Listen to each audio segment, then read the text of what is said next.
Hello student, I am Tamanna from Vishwas Navsharda Public School, Bhuna. Today we will revise chapter number 4 of class 8 metals and non-metals. इससे पहले हम chapter number 9, 8, 7, 6, 5 ये revise कर चुके हैं। हम सभी लेसन रिवाइज करेंगे चैप्टर 1 तक बिकॉज आपके एग्जाम आ रहे हैं, तो उससे पहले आपको सभी लेसन की रिवीजन करनी है और अच्छे से आपको लर्न करनी है। तो स्टूडेंट, आपने जो लेसन रिवाइज किए तो उन स्टूडेंट के बेस पर जो पीडीएफ थी या फिर टेस्ट थे वो कुछ स्टूडेंट ने तो सॉल्व करके मेरे पास सेंड किए थे और मैंने चेक करके उनको वापस भी सेंड कर दिए, और सभी स्टूडेंट उन टेस्ट को करें। अगर आप लोग टेस्ट करोगे तभी आप एग्जाम में अच्छे मार्क्स ले सकते हो और आपके एग्जाम की प्रेपरेशन हो सकती है। आप लोगों को पता लगेगा कि हमारी कहाँ कमी है और आप उस कमी को दूर कर सकते हो। तो let we start revision of chapter number 4 metals and non metals. Exercise of chapter number 4 metals and non metals. First of all, tick the correct option. The elements that have some property of metals and some property of non-metals are called metalloid.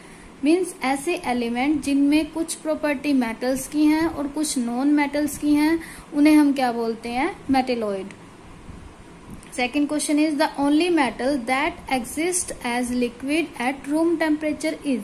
Means room temperature पे जो liquid की तरह exist करता है उसे हम क्या बोलते हैं? Mercury. The property of metal that allow them to hammered into thin sheet. Means जिसे थिन शीट में हम हैमर कर सकते हैं उसे क्या बोलते हैं? Malleability. The oxide of non metal are generally acidic. Metal react with water to form hydrogen. Means जो मेटल है वाटर के साथ रिएक्ट करते हैं और हाइड्रोजन गैस फॉर्म करेंगे। तो fill in the blanks. The property that allow the metal to be drawn into thin wires is called ductility. Means ऐसी प्रॉपर्टी जिसके अंदर हम थिन वायर्स में ड्रॉन कर सकते हैं मेटल्स को, उसे बोलते हैं ductility. Metal like dash is poor conductor of heat. Bismuth. Dash is the hardest non substance in nature. Diamond. Dash is non metal that is good conductor of electricity. Graphite. Silver object turns black due to formation of layer of dash on their surfaces. Means जो silver object है वो black हो जाते हैं, किसकी वजह से?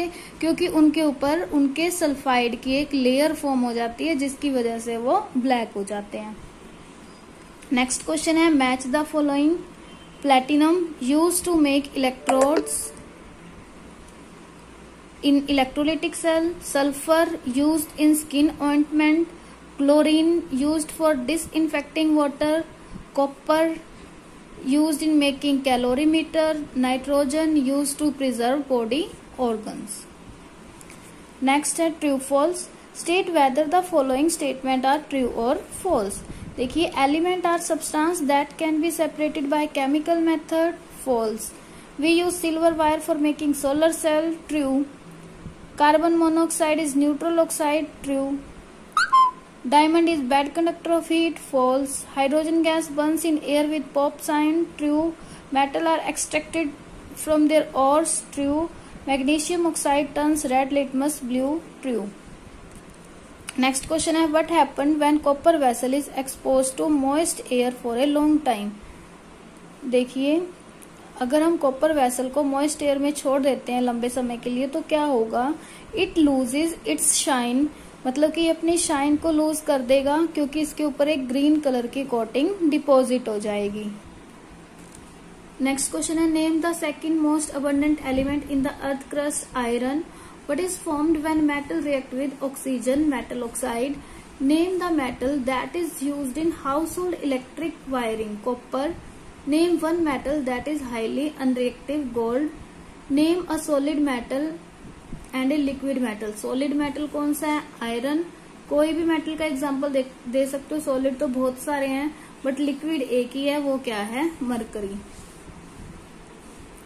Short answer type 1 question है। देखिए, what happen when the following metal react with dilute hydrochloric acid. अगर मैग्नीशियम की रिएक्शन हम HCl के साथ करेंगे तो क्या बनेगा? MgCl2 hydrogen gas. एल्यूमिनियम के साथ करेंगे HCl की तो AlCl3 साथ में hydrogen gas. Which of the following element would form acidic oxide basic oxide? Means कौन से सब्सटेंस एसिडिक ऑक्साइड फॉर्म करेंगे और कौन से बेसिक? देखिए कार्बन जो है वो एसिडिक ऑक्साइड फॉर्म करेगा, सल्फर भी एसिडिक करेगा, और मैग्नीशियम, जिंक और आयरन ये क्या करेंगे? बेसिक ऑक्साइड फॉर्म करेंगे।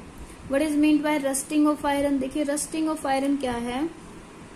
When we left iron in the open atmosphere, then iron react with oxygen and moisture of the air, and a layer of brown color is deposited on it. This is called rust, and this process is called rusting of iron. Answer है इसका page number 47 पर। This is the answer. What will be the change in color of copper sulfate solution when magnesium is added to it? Write a balanced chemical equation for the same. देखिए copper sulphate में जब हम magnesium add करेंगे तो क्या बनेगा? Magnesium sulphate और साथ में कॉपर बनेगा। Short answer type 2 question. Electric wire are made of copper. क्यों बनाई जाती है कॉपर से? क्योंकि कॉपर क्या है? गुड कंडक्टर है। Gold and silver are used for making jewellery due to its property of lustreness. Means ये क्या है? चमक होती है इन मेटल्स में, इसीलिए इनका यूज ज्वेलरी बनाने के लिए किया जाता है। Graphite is used for making electrode in electric cell, क्योंकि ये क्या है? गुड कंडक्टर है, इसीलिए ग्रेफाइट का यूज किया जाता है इलेक्ट्रिक सेल के इलेक्ट्रोड बनाने में। देखिए इवनिंग में सोनू गिटार प्ले कर रही थी अपनी कॉलोनी में, तो वहाँ के जो बच्चे थे वो सभी गिटार सुनने को एंजॉय कर रहे थे। सोनू इवन टीचर्स, मतलब कि उन्होंने उसे गिटार प्ले करना मतलब सिखाना स्टार्ट कर दिया फ्री ऑफ कॉस्ट। तो name the property because of which string in guitar are made of metal, मतलब कि जो गिटार के स्ट्रिंग है वो साउंड प्रोड्यूस करते हैं, तो कौन सी प्रॉपर्टी है? सोनोरिटी। हम सोनू ने फ्री ऑफ कॉस्ट सिखाना शुरू कर दिया था बच्चों को, पुअर जो चिल्ड्रन थे उनको, तो फिर क्या उसकी जो ये सिखाने की एबिलिटी है या फिर वो सिखा रही है फ्री ऑफ कॉस्ट, वो किस चीज को शो कर रहा है? या फिर हम उससे क्या सीख सकते हैं? Sympathy for poor children, means poor children के लिए सिंपैथी, मतलब कि गरीब बच्चों के लिए दया। नेक्स्ट है state any physical property on the basis of which metal can be distinguished from non metal. Means हमें जब मेटल और नॉन मेटल है उनके फिजिकल प्रॉपर्टी में डिफरेंस ही बताने हैं, उनके डिफरेंस के बेस पे हम उनको डिस्टिंग्विश कर सकते हैं कि वो मेटल है या फिर नॉन मेटल। फिजिकल प्रॉपर्टी में क्या आएगा? लाइक वो साउंड प्रोड्यूस करते हैं। देखिए इस क्वेश्चन में क्या है, हमने 5 फिजिकल प्रॉपर्टी बतानी है जो मेटल को नॉन मेटल से डिस्टिंग्विश करते हैं। तो फिजिकल स्टेट बता सकते हैं कि सॉलिड है मेटल या लिक्विड, जैसे मेटल सॉलिड होते हैं और नॉन मेटल लिक्विड और गैसेस भी होते हैं। मेलेबिलिटी, डक्टिलिटी बता सकते हैं, इसको हम वायर्स में बना सकते हैं, इसकी थिन शीट बना सकते हैं। बट नॉन मेटल क्या होते हैं? ब्रिटल होते हैं। लस्टर, मेटल कैसे हैं? लस्टरस हैं, बट नॉन मेटल लस्टरस नहीं है। कंडक्टिविटी, मेटल कंडक्टर है बट नॉन मेटल कंडक्टर नहीं है। एक है नॉन मेटल ग्रेफाइट जो कंडक्टर है। हार्डनेस, मेटल हार्ड है बट नॉन मेटल सॉफ्ट है। इलेक्ट्रिकल कंडक्टिविटी, इसमें से इलेक्ट्रिसिटी पास हो जाती है, नॉन मेटल में से नहीं होती।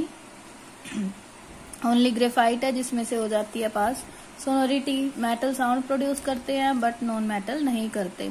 इस बेस पे हम बता सकते हैं कि मेटल जो है वो किस तरह से नॉन मेटल से डिफरेंट है। आगे state any 3 physical and 2 chemical property to prove that copper is metal. देखिए कॉपर मेटल है, अभी हमने 5 फिजिकल प्रॉपर्टी देखी, तो हम क्या बता सकते हैं? 2 फिजिकल प्रॉपर्टी 3 बतानी है, तो एक बता देंगे copper is hard, means hardness बता देंगे। दूसरा बता देंगे कॉपर जो है वो साउंड प्रोड्यूस करता है, मीन्स सोनोरस। और बता देंगे कॉपर कंडक्टर है। 3 फिजिकल प्रॉपर्टी हो गई, 2 केमिकल प्रॉपर्टी बतानी है। उसके लिए मैं आपको पीछे से रिएक्शन दिखाती हूँ। देखिए कॉपर जो है ऑक्सीजन और वाटर के साथ रिएक्शन करता है, क्या बना देता है, कॉपर हाइड्रोक्साइड और कॉपर कार्बोनेट बना देता है। देखिए यहाँ से देखो कि मेटल की रिएक्शन एसिड के साथ, means reaction with acid, metal जो है एसिड के साथ रिएक्ट करते हैं और क्या हाइड्रोजन गैस रिलीज करते हैं। तो हम एग्जांपल दे सकते हैं कि जब कॉपर Cu H2SO4 के साथ रिएक्ट करेगा तो CuSO4 बनाएगा और हाइड्रोजन गैस रिलीज होगी, एक प्रॉपर्टी हो गई। और जो मेटल है वो डिस्प्लेसमेंट रिएक्शन देते हैं, ठीक है, तो ये रीडिस्प्लेसमेंट रिएक्शन का एग्जांपल दे सकते हैं। कॉपर सल्फेट जब जिंक के साथ रिएक्ट करता है, ठीक है, तो ये जिंक जो है कॉपर को डिस्प्लेस कर देता है, तो मेटल है तभी डिस्प्लेस हुआ ना, अदरवाइज ना होता। क्यों है ऐसा, क्योंकि जिंक मोर रिएक्टिव मेटल है, कॉपर कम रिएक्टिव है, तो इसको इसके सोल्यूशन से डिस्प्लेस कर देगा। तो ये केमिकल रिएक्शन के दो एग्जांपल हुए, एक पीछे सल्फ्यूरिक एसिड वाला था और एक ये। तो 3 हमने फिजिकल प्रॉपर्टी के बेस पे, 2 केमिकल प्रॉपर्टी के बेस पे बताया कि कॉपर क्या है, मेटल। ये वाली रिएक्शन भी लिख सकते हो कि जब आयरन कॉपर सल्फेट के सोल्यूशन से रिएक्ट करेगा तो कॉपर अलग हो जाएगा, फेरस सल्फेट अलग हो जाएगा। कोई भी वो वाली लिख लेना, सल्फ्यूरिक एसिड वाली, इन दोनों में से कोई भी आप राइट कर सकते हो। नेक्स्ट है, can we store lemon pickle in an aluminium container, give reason for your answer. No, we can not store lemon pickle in aluminium container because aluminium क्या है, मेटल है, because metal react with lemon and poisonous substance form हो जाएगा, तो इसीलिए हम lemon pickle को aluminium container में स्टोर नहीं कर सकते। Why does sodium react vigorously with water, sodium जो है वाटर के साथ इतना जल्दी से रिएक्ट क्यों करता है, because sodium is more reactive metal. Next है, what happen when a piece of aluminium foil is added to basic solution, means aluminium foil को हम बेसिक सोल्यूशन में डाल रहे हैं, मीन्स NaOH में, तो हमने इसके लिए केमिकल रिएक्शन लिखनी है। और जब उसके पास मैस्टिक लाएंगे तो क्या होगा, इसके लिए एक्टिविटी है पेज नंबर 51 पर। This is aluminium, sodium hydroxide water में डाला तो ये बन जाएगा, हाइड्रोजन गैस रिलीज होगी। और reactive metal like aluminium react with solution of base to form hydrogen gas, hydrogen gas है, अगर हम बर्निंग मैस्टिक को पास लाते तो क्या होगा, पॉप साउंड प्रोड्यूस होगी, ठीक है। तो यहाँ आपके लेसन 4 की रिवीजन कंप्लीट हुई। तो स्टूडेंट इसको अच्छे से रिवाइज करना, अच्छे से लर्न करना, तो कल आपको इस पर बेस्ड PDF मिलेगी, टेस्ट मिलेगा, वो आपको ऑनेस्टली सोल्व करना है और आपके एग्जाम आने वाले हैं, उसकी प्रिपरेशन आपको रखनी है। Thank you, bye bye, keep studying.